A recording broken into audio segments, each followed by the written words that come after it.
The Lunaverse, Episode 24. Lunaverse by Rainbow Double Dash.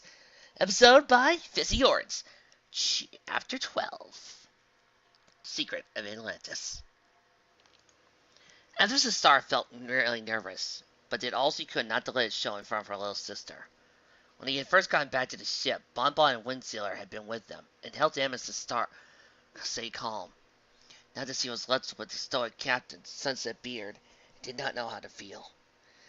Things had gone worse when the weird pink light started to shine from the ocean floor near Seagull Island. Also, the unicorn could swear she saw Ditzy breach the wire and raise in the air before diving down to the ocean. Then, after a bright flash of pink light from under the wire, a loud rumbling sound was heard.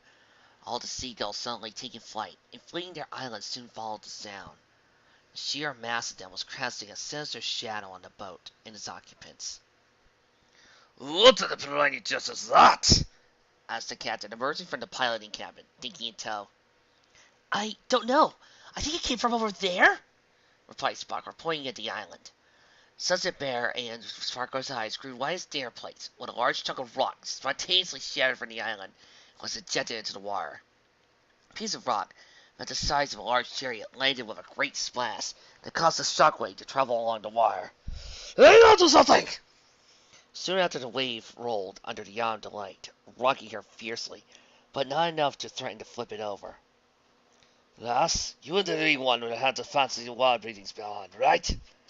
asked the captain once the boat was stable again. Emphasis Star was confused by the question. "Yeah, I know enough magic to know how to do a basic detect spell. Why?" "Because you might need it if I don't get us away from the island quickly enough," replied the captain, rushing to raise his sail. "What? We can't abandon the others!" complained the unicorn. "Yeah, what about Mommy?" asked Dinky. The captain wordlessly pointed out to the island. The Sparkler turned, just in time to see another chunk of rock, this time thankfully smaller, fall at the sharp structure. The fallen rock had revealed to be a gleaming white surface that shimmered in sunlight with all the colors of the rainbow. It was like an entire mountain colored entirely in mother of pearl. It was fascinating to behold, but the beautiful sight was marred by the massive cracks framing all over the island's surface. "Lassies, the others are probably safer down there than we are. If the bigger rock smashes down, we might get washed away by the tidal wave," explained the captain, already finished with sail. "If anything goes wrong, just dive down to the bottom and try to avoid the debris. I can make it out if I don't have to worry about you two.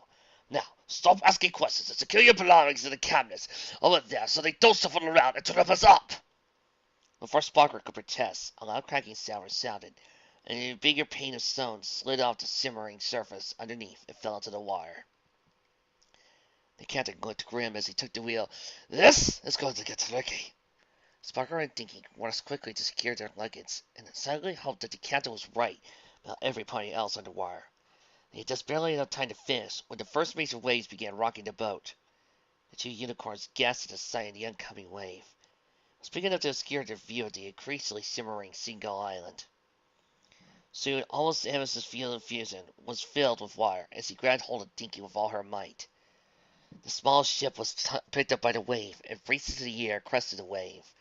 Sparkler felt like she was on a roller coaster for a second, as the front of the boat hung into midair for a second, before crashing down with a splash. She was relieved to find the boat still floating upright, if a little shaking. "Whee! That was fun!"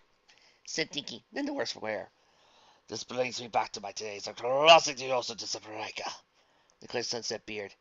"Good for you, Captain, but let's put more distance between us and that island, okay?" asked Emerson Star.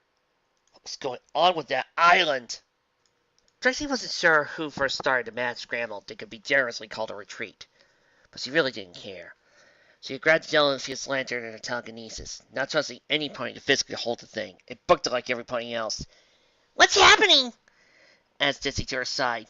"Maybe if this star was wrong, its Seagull Island really is a volcano," suggested Trixie. "All that pounding on the ground woke it up?" asked Lyra. Ditzy looked back towards the island, worried. "Is that even possible?"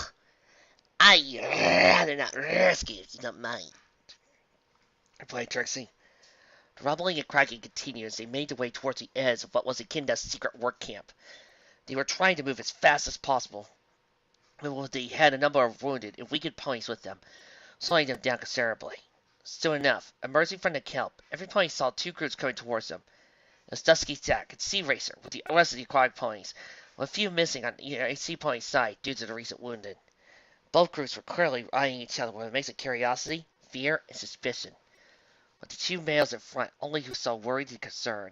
A lot of faces in that group lit up at the sight of friends and family long thought lost. Trixie wished he could take a moment to appreciate the reunion, but he didn't know how safe they were at this distance. Tribunus! Scylla! What happened?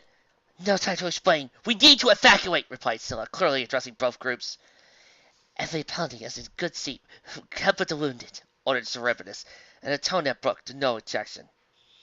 There was a louder rumbling, and every pony turned to see an even larger chunk of rock sink into the ocean. From their perspective, they could see the water being pushed away by the mass of debris, creating an even greater wave above them. It was quite a spectacle. Trixie saw the realization and fear dawn on Ditzy's face. Dinky! She gasped. Hey, don't worry. Dinky and Sparkler will still have the same spell on them that we do, Trixie said, putting a hoof on her friend's shoulder. Plus, Sunset Beard actually has a lot of experience crossing the ocean. He used to camp in merchant ships, added Bonbon, who spent most of the morning listening to the old Sea Dog stories. But just in case, feel free to go check up on them. We'll be along with everybody else, Trixie said. Ditzy nodded and took off, emerging from the water and taking to the sky beyond. A new sound echoed through the depths of the ocean mere seconds later. It was like a steam train exploding out of a wall. A collective gasp rang through the assembled crowd. Trixie could see a large cloud of silt had exploded from the underwater cliff of Seagull Island. Something was coming out of it. Every pony's jaws dropped at the sight. No way, she heard Bonbon say. What is this?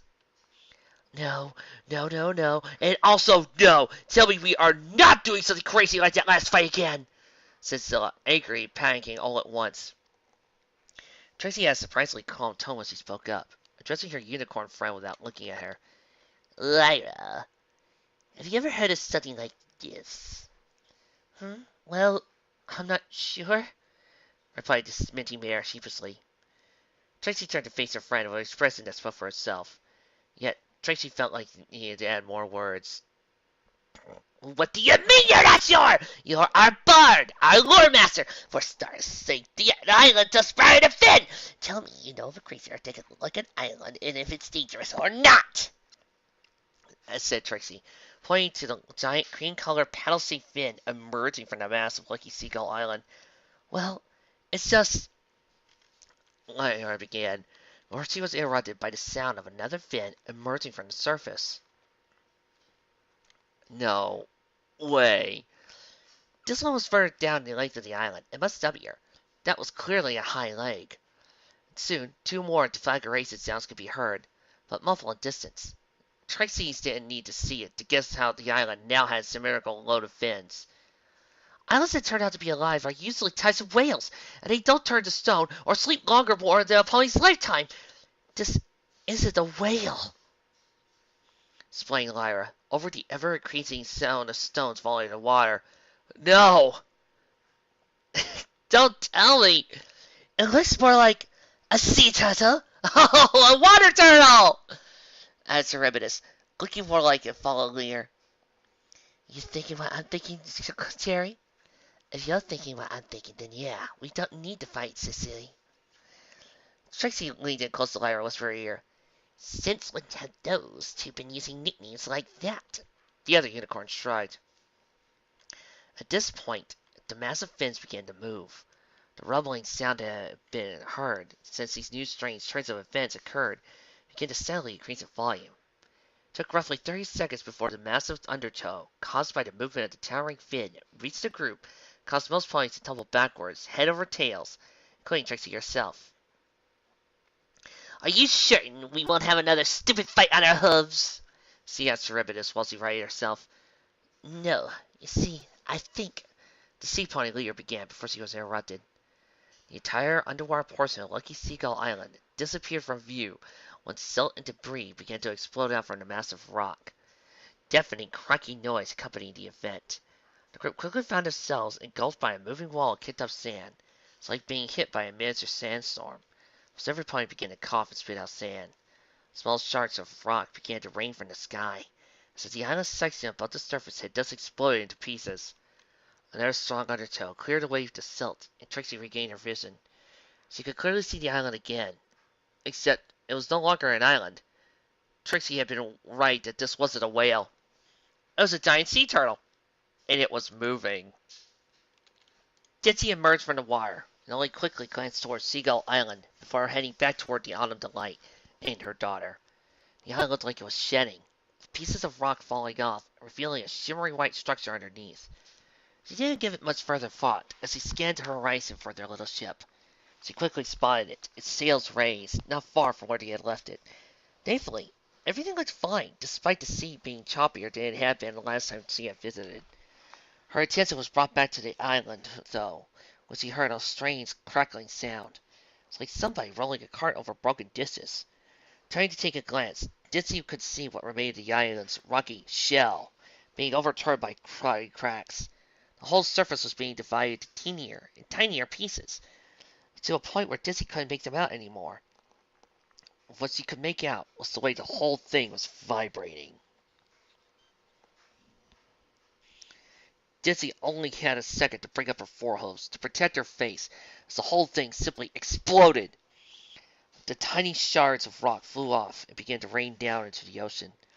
Ditzy was surprised that the debris felt more like it was having uncooked pasta thrown at her than being pelted by gravel like she expected. It wasn't pleasant, but at least it didn't hurt. When it finally stopped, she chanced to look at what was left of Lucky Seagull Island, gasped at the sight. She was now staring at what looked like a cluster of conical structures, each with many holes going up and down their own height, protruding from what looked like a giant turtle shell. They were all made of white stone material that glimmered in the sunlight, with all the colors of the rainbow. Some had bigger cones and had sub-spires sprouting up to near the top, decorated with spiraling pattern in various coral colors. The central and biggest cone featured a triangle made of gold embedded into its side. Wow! Not only have we found Atlantis, we also found a Triforce! Brightly reflecting the glare of the sun, Ditzy hung in midair, staring at the incredible display, until the whole thing began to move. She could see, beneath the surface, that the giant turtle was swimming off towards the deeper part of the ocean. The Pegasus' maternal instinct then kicked in, recalled why she had flown up into the sky in the first place. With one glance towards the incredible giant turtle, she took off towards her daughter. Trixie was just flabbergasted at the sight before her, and so was every pony else, because no one dared to make a sound. A giant sea turtle, bigger than any living creature Trixie had ever witnessed, bigger than raindrops under the effect of the poison joke, bigger than any dragon, than the Ursa Minor. It was just too enormous to contemplate. His head was now plainly visible, and she could see it had a massive blue gem and a diamond cut embedded into his forehead, with a much smaller round one in the front of its nose. A pink material that expanded outward into the swirls began to surround both and link them together. The giant softly, almost gently, moved its fin and began to swim away from where it had been its resting place, leaving behind only a pile of debris where an island once stood. The fact that it could move at all was ludicrous. It was like if Canterlot Castle suddenly decided to go up for a walk. They all watched in silence as it swam towards the deeper parts of the ocean, and slowly began to sink in the water. As it did so, it revealed a cluster of canonical structures on its back, white and iridescent like mother of pearl. Rockberry chose that moment to break the silence that had overcome the group. "Andalantis!" Gasps and murmurs descended upon the group at this comment. Lyra gasped, "Of course! It all makes sense. When the legend said Atlantis disappeared beyond the waves, it meant from the point of view of the aquatic tribes. It never sank. It rose above the water surface." "You're telling me the mythical Andalantis was on the back of a giant turtle all this time? It was right here, near Cayo El Bayo all along?" "It's hard to believe, but some of our legends do mention the city being capable of moving," explained Charybdis. Did we wake it up with our song?" asked Santi, confused. "Maybe. How about we go check in person?" said Scylla, pointing a hoof towards the giant as it continued to sink in the ocean. Bonbon stared at her like she was crazy. You can't be serious. You want to go near the giant creature? Scylla shrugged. Stay here if you want. I think Cherry and I both want to go, right? Sea Pony Leader nodded. I want to see it too, said Sea Tanty. You're not going without me, added Rock Beauty. Or me, said Lyra. Must have surprised of absolutely no one. Trixie sighed. I guess I'll go too. If it's really Andalantis, then the sole representative to the Night Court of Ponyvlle, it is my duty to officially restore diplomatic ties with the legendary aquatic pony nation, she said, puffed down her chest. Bonbon and Lyra both rolled their eyes. Bonbon had decided to stay behind to keep Ditzy updated, so the Pegasus returned from the ship. She was also left to guard the jellyfish lantern, and Trixie made her promise not to smash it again. Lyra kissed her goodbye once before parting with her. Every pony else among the sea pony and mer pony had been left attended to the wounded and exhausted. There was still some distance left before the two began to cleanse homes. These homes weren't exactly equipped to handle a sudden influx of the population. There had been talk of returning to previous, bigger hideouts. Now there was no longer the looming threat of cow sharks, or any their mysterious mistress. But when Atlantis was possibly within their grasp, Scylla and Cherubus decided to see for themselves, before first telling on what to do. The giant turtle was sitting on its back, slung long enough for the tallest spire to be completely submerged, and stopped swimming, making it easier for the 6 ponies to approach. Over 1,000 years. It was right there in plain sight, said Sea Tanty. I'm still confused that no one noticed an island popping out of nowhere on the surface, added Trixie. Cayo El Bayo is a fairly recent settlement. The whole area was pretty much an empty stretch of cliffs 1,000 years ago, explained Lyra. It's Equestria's thus not much of a naval nation. The turtle spotted us, said Rock Beauty. Indeed, the eye of the giant was clearly following their movement. Yet the creature didn't move a muscle, or even twitch or blink. It just observed them in silence. That made the whole thing even creepier to Lyra. She could feel a deep intelligence, and behind those house-sized eyes, it was like the creature was judging her. She deemed worried he entered these hallowed waters. Scylla shrugged. As long as it doesn't do anything crazy, I think it's safe to continue, said the dark blue merpony. Well, at least it's better than the Atlantis from that Titanic movie. They continued to approach, and even got a better feel for the sheer ridiculous scale of this beast and its cargo. The smaller spires at the ends of the massive turtle's shell were thicker and twice as Ponyville City Hall. The central tower, looming over the entire city, looked more like a mountain than a building. 6 ponies swam between the first 2 towers and entered the city proper. Each of the spires was covered with a finely carved stylized images of the sea life of all kind, and many of the intricate carvings featured coral inlay that hadn't been visible to the naked eye at a distance. Even now Lyra had a hard time telling what material these towers were made of. It shimmered like mother of pearl, looked thick and solid like marble. Yet the whole towers looked smooth and seamless. All over the spires were large circular doors lining the entrance into various subsections. A lot of old, tattered curtains remained to give those apartments a semblance of privacy. It was rather remarkable how preserved the city was. Everywhere satchels and circular clay pots were laying about, as if dropped in a hurry. Some of the larger barrels were gathered around the corners of the various streets between buildings, and even a few metallic objects of dry pony making were lying about in a layer of silt and rock fragments, making up the floor of the city. There was even a few stone structures that looked like market stalls, their merchandise either long gone or having been washed away when the city sank further. It's beautiful, said Cerebridus in a respectful whisper. But it's also sad. It's so empty, added Sea Santy. Finally, they reached a large ring-shaped plaza surrounding the central spire. This part of the city had slabs of gray stone paving the floor, and brightly colored algae, surprisingly still alive after 1,000 years, were planted at regular intervals and large seashell all around the exterior perimeter. The central tower was unique in that, unlike all the other ones in the city, had a large pair of circular double doors. The doors appeared to be made of wood, and each one had a large, inverted triangle made of gold bolted to its center. Courage, wisdom, power. At each point of the triangles was a piece of white stone that made up the spire. Each of them was featuring a carving like those Lyra had seen in her prison. It was the symbols for each of the aquatic tribes, looking toward each other. Before any pony could speak up, the double doors began to open. The loud creaking of millennia-old hinges straining to move after centuries of immobility broke the silence and momentarily stunned the 6 ponies. Even more stunning was the figure that emerged from those doors.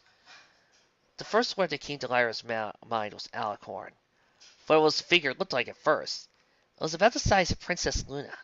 She was a very light blue and had 4 slender toed legs, a long neck, and a wavering coral pink mane and horn. But that was where the similarity ended. She didn't have wings, but rather large, segmented fins like those of a lionfish, striped in the same color as her mane. And her tail was like that of a bayofish. Little fins adorned each of her hocks, and her ears were shaped like fins as well, but each had a little earring adorned with a pearl. Around the neck hung a golden petrel, adorned with blue diamond-cut gem and 2 pearls. She gracefully swam out the door and let her hose rest on the seafloor. Her eyes, which had been closed until now, opened, revealing pools of perfect blue that gave Lyra the feeling of staring into the depths of the ocean herself. "Greetings," she said with a soothing voice, despite not moving her mouth. "I am Thetis, guardian of Andalantis and its tribes." After the initial shock, Travis was the first to speak up. "Guardian Thetis, it is an honor to—" "Hold it," interrupted Trixie. "Yes, it's just an illusion." Scylla stared daggers at the alicorn. "What? Who's trying to trick us now?" The image that claimed to be Thetis simply chuckled. "Forgive me. I did not wish to mislead you. I can assume that you are Princess Luna's student?" "Yes, but how?" Demon smiled. "Only someone who apprenticed under the Mistress of Tides should be able to see through this form. However, I think an illusion is much more of a misnomer. I prefer the term projection, for you see, it is simply impossible for me to interact you with my true form." And with that, the image of the Sioux alicorn was wavered, replaced by the image of the giant turtle's head, before returning. Lyra's eyes grew wide as dinner plates, and she could hear her friends gasp. "Thetis is a giant turtle? I mean, we're on top of... What?" "On my back, yes. The last act of my father Nereus, before fading away, was to paste Andalantis onto my back and telling me to watch over it." "She's telling the truth. The magic is coming from beneath us. I can see it now," added Trixie. Charybdis, Sea-Shanty, and Rockbeauty swam closer to the figure, bowed slightly to form salute. "Guardian, it is an honor. My name is Sea Beauty, and I am Sea-Shanty.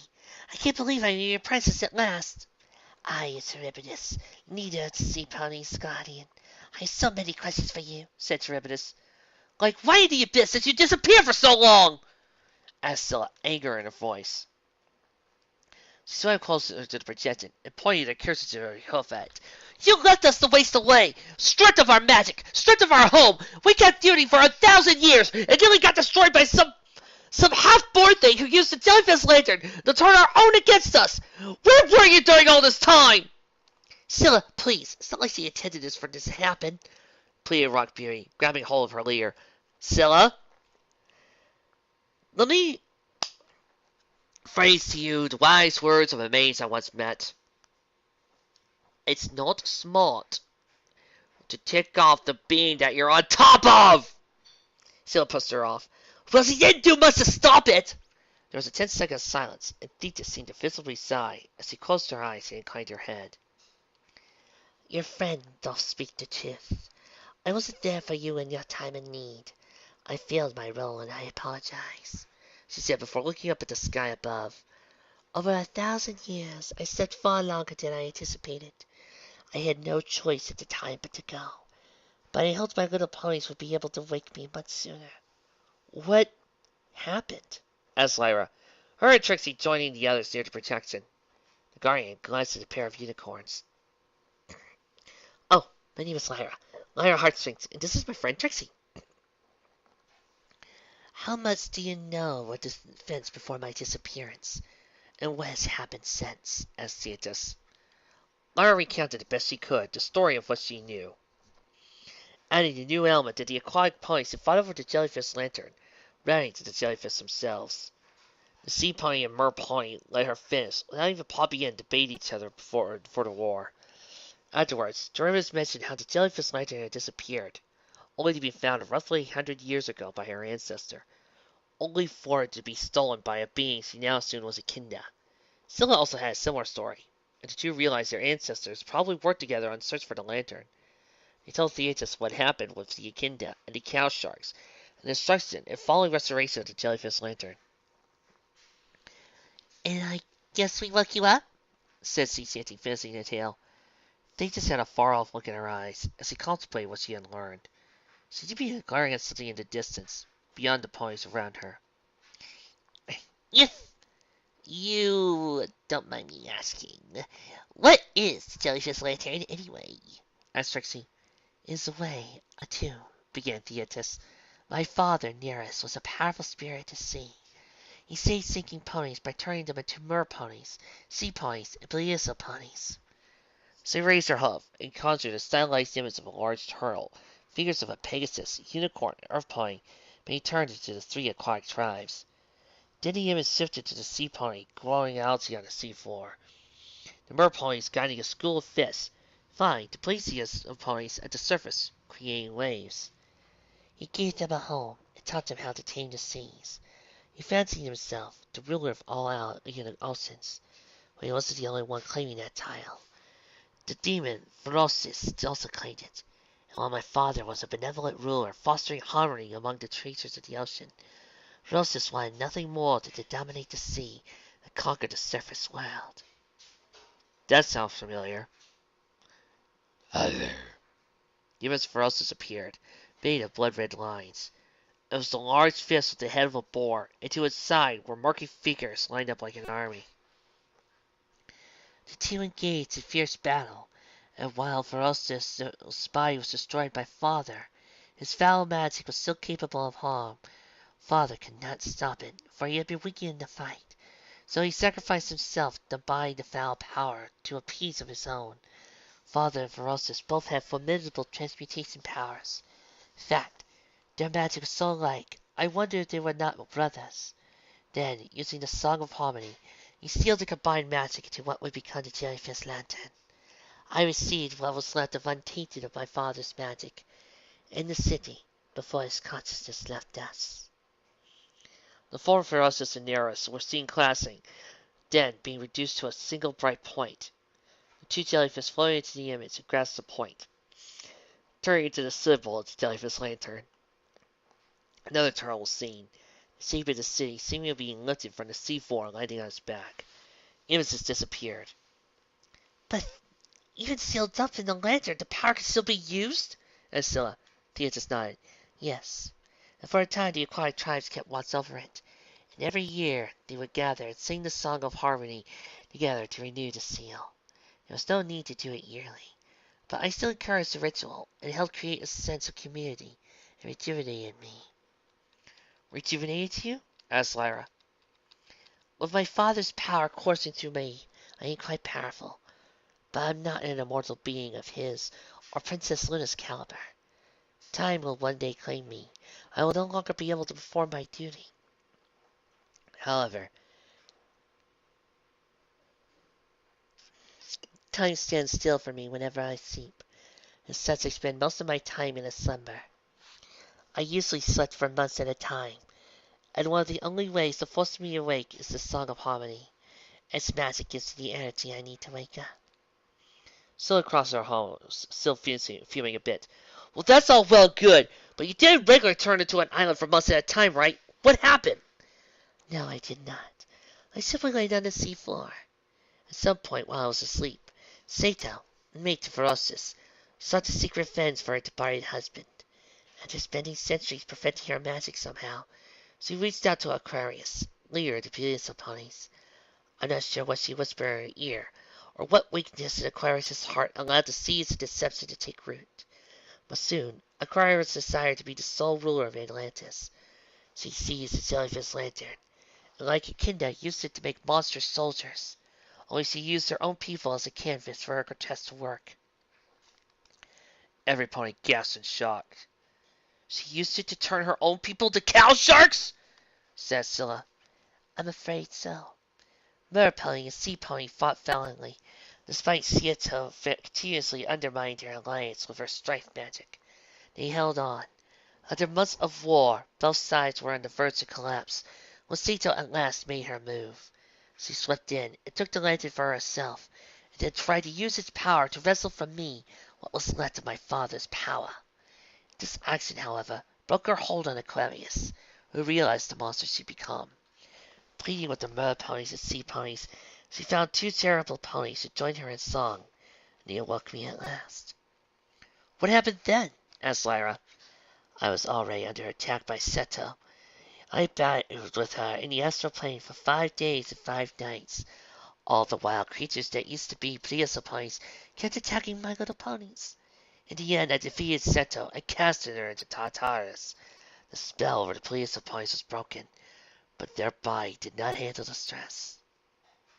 Trevenous brought thin to her mouth. Then you mean? Yes. Aquarius saw her own people perish for her action. A heavy silence hung over the conversation. This was quite a tragic tale that Theatis was sharing now. Lyra could hardly imagine what kind of sorrow Aquarius was feeling. What happened then? Asked Shanty, voice barely a whisper. I needed to slumber, deeper than I ever had before. I needed to hide away for at least 10 years, as to not offer too easy a target. Seto and Ferocis had a progeny, and I was sure the first vengeance from that bloodline would not be shaped easily. In fact, I'm positive the monster you fought, Echidna, is of that bloodline. Scylla groaned. Oh, great. There could be more of them? Jervis offered a small smile. Then handle them when they come. Sigh, sigh. I had no choice but to turn myself into an island. I gave the lantern to the survivors of the war for safekeeping, and told them to hide it. I asked them to get together after 10 years to sing the Song of Harmony, even if they had to choose someone else to be the third voice. Something they obviously couldn't do, commented Trixie. My guess, none of them wanted the other group to be seen as better by having 2 singers instead of 1. I will not judge those who are not here to defend themselves. It is a possibility, but what's done is done. What happened to Aquarius? Added Rock Beauty. Aquarius? Why, she came with me. With that, Theatis stepped aside and slid a hoof to the interior of the spire. Large, crystalline structures within the cavernous interior began to light up, powered by the magic of the Guardian herself, bathing the room in a soothing blue glow. There, at the center of the room, in a ray of light coming from above, stood a giant crystal shaped like an urn, and a bright red shape that could be seen suspended from within. Six ponies led towards the urn, who sought to discover the shape of a plesiosaur pony. She was upright in her crystal, her long neck holding her head high, stubby tail and head fins dangling. Her eyes were closed in a mask of serenity, but all scars over her body were a harsh and violent past. Her mane was a higher shade of red, and spread around her like a flower. What was more stunning was that her curled forefins were cradling, about a dozen clear orange spears the size of a grapefruit, each holding a tiny shape the size of a kitten. They looked vaguely like a plesiosaur pony, but lacking a mane. Lyra had no doubt what they were, but she had to ask to be certain. Are those plesiosaur pony eggs? Excuse me. Aww! Are those plesiosaur pony legs? The last of their kind. Aquarius wanted to forfeit her life as punishment for her crime. I needed her alive for the next generation of plesiosaur ponies. So she came with me. Not today, but in due time. Once the city is settled again, I will take her out of stasis. And we will hatch the eggs. With hard work, and maybe a little help from new friends, we should be able to maybe, just a little, make up for our past mistakes. 12 eggs. With any luck, at least a few of them are male. If a plesiosaur pony hatches at a rate of 12 per generation, we should be able to restore the population in about, I'm guessing 10 to 20 years. That is deciding if aquatic ponies' genetics work like pony genetics. I'll summarize for you. Make no sense sometimes! Thank you. Therese brought Finn to the surface of the crystal and stared at the eggs with a kind of look in her eyes that Lyra had seen often in Ditzy's own eyes. Silently, Scylla joined with her and placed a hoof on the crystals as well. Let's try to do better and not lose our harmony. We'll work together to give these little ones, as well as our own, a bright future, said Cerberus. Rock Beauty swam out next to her and placed a hoof on the crystal. You better, she said with a wink. We'll be there to keep your word, added she sitting, swimming next to her leader and placing a fin on the crystal. Lyra, followed by Trixie, decided to join in, each one on the side of the lineup. Don't be afraid to call us if you need some help. I'm sure we can set some communication channel up, added Trixie. Lyra nodded. Yeah, we're still friends after all, and friends can count on friends when there's trouble. The 6 ponies smiled at each other. This was a brand new beginning for Andalantis. One the sea pony and mer pony clearly wanted to for the better. Rock Beauty was the first to move as she went to grab a hold of Sea Shanty, pulled her along towards the exit. Let's go get our friends, she said. The sunset looks breathtaking from up here, said Sea Shanty, her eyes open in wonder. Rock Beauty threw her toes over the sea pony's shoulder. Well, we can come up anywhere you want now. We should make it a regular thing. That would be nice, replied Sea Shanty, blushing. Lyra observed the exchange from the dock with a smile on her face. Turned out the Song of Harmony had indeed restored Sea Pony and Mer Pony's magic back to its former glory. So now they could come up to the surface and breathe the air like their land-dwelling cousins. This was more into their magic, of course, but it would take time for them to relearn how to use it. They just claimed that the magic was never gone, simply dormant, just like her. And now they kept working together. They should be able to claim control of their environment. Lyra was just glad she had played a role in the happy ending. What are you looking at? Asked Bon Bon, laying across her prone mare friend's back, barely acknowledging the beautiful sunset on her display. Nothing. Or maybe something? I'll keep you posted, answered the unicorn. The mood was ruined by the sound of snoring. The 2 mares looked at the sleeping form of Trixie, laying her back in a most ungraceful pose. The blue unicorn and Colette were exhausted on the spot, when he disembarked from the ship, and haven't moved since.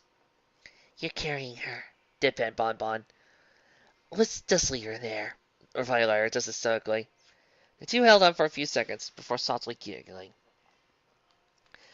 After reuniting with Ditzy, Dinky and Amethyst Star at the Arm of Delight had been greeted by a detachment from the local Coast Guard. It had taken a while to explain where Lucky Seagull Island had gone to. What they had this production had helped a lot in speeding up explanations. By the time they made it back to port, it was already time for sunset. Hi! Not you! Go back to Sunset Slayer! While the other Sea Pony and Mer Pony were settling into their new home, Rock Beauty and Sea Shanty had insisted on following their new friends back to civilization when now sitting on a rock in the shallows, enjoying their first sunset on the surface. Not far from them on a bigger rock sat one sailor and Amethyst Star. The brave flyer had insisted on being there to see them into port. It had been awkward to explain where his day had gone off to, but Sparkler had been more than willing to mend the Pegasus' broken heart. Seeing the way the 2 sat and talked together, Lyra judged that he was getting over Rarity very quickly. On the other side of the dock, Dinky was sound asleep on her mother's back. Oh, come on! Plop!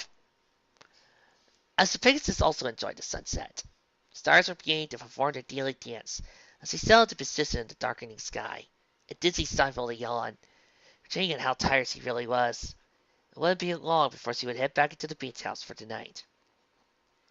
Thetis and Ditzy had a talk on the way back. Thetis believed the spirits of the departed police of ponies were still guarding over the ocean currents, and that they helped Ditzy, for she could scent their intent with her special talent. It's possible it was they who had guided Ditzy towards the cow shark's base, starting this whole thing. All in all, it had been a exhausting adventure. Swimming for hours, battling monsters, and solving ancient riddles. Take a toll on everyone. At the end of the day, though, love and friendship had won out. Hey, began Bon Bon. What? I know you wanted to go to the museum tomorrow, but let's just sleep in, said the Earth Pony. Until when? Until forever. Works for me. Oh, Lyra said, yawning. Cue end credits, and that's the end! This episode, pretty dang fun. I gotta admit, there were some twists and turns that became slightly predictable. I had a feeling the moment the story came out to be, I had a feeling that there was going to be some miscommunications here and there. This is not a knock on the story. It's more like pointing out that I really need to get a life because this comes from reading and watching so much stuff that I can predict a plot point like that now. But what I did not see coming really did work. The sea turtle, for one, did not see that popping up. Pretty dang cool, though. I always love it when an island turns out to be a giant sea turtle. Always a bit of a mythology that I really love. Shocking, nobody sees it coming, and also kind of just makes me go, oh, that's so awesome. I love how in Echidna's becoming technically the Echidna of myth was also something rather shocking that I was not expecting, but pleasantly surprised. It worked really well for the plot. One thing I will have to give it credit for is thank the Lord on high that I did not have to deal with a romantic interest Romeo and Juliet side story to show up. I have been through enough Chinese films that I have had enough of that to last me for years. So not having that was actually kind of a nice pace. Though I do like the fact that Rock Beauty and Sea Shanty were coming together quite nicely. I love the use of our favorite of Zane. Quite clever at being useful, and also was a good spy character. I loved how she showed up and proceeded to point out a lot of things that I already can guess. Trixie was also well done, being her usual bombastic, illusionary casting self, and I loved Lyra and Ditzy's use in this. Overall, quite a fun little adventure, and I'm finally glad we got to finish it. Next time. Uh-oh. Something's wrong. What do you mean? The parents are acting all silly, and Mommy doesn't want to do anything anymore. I think they're all drunk. Wait, they can't all be drunk. Don't we have an episode to do? Uh-oh. Next time on the Lunaverse. Foolish Misadventures. See you there. It'll certainly be a drunken festival of enjoyment.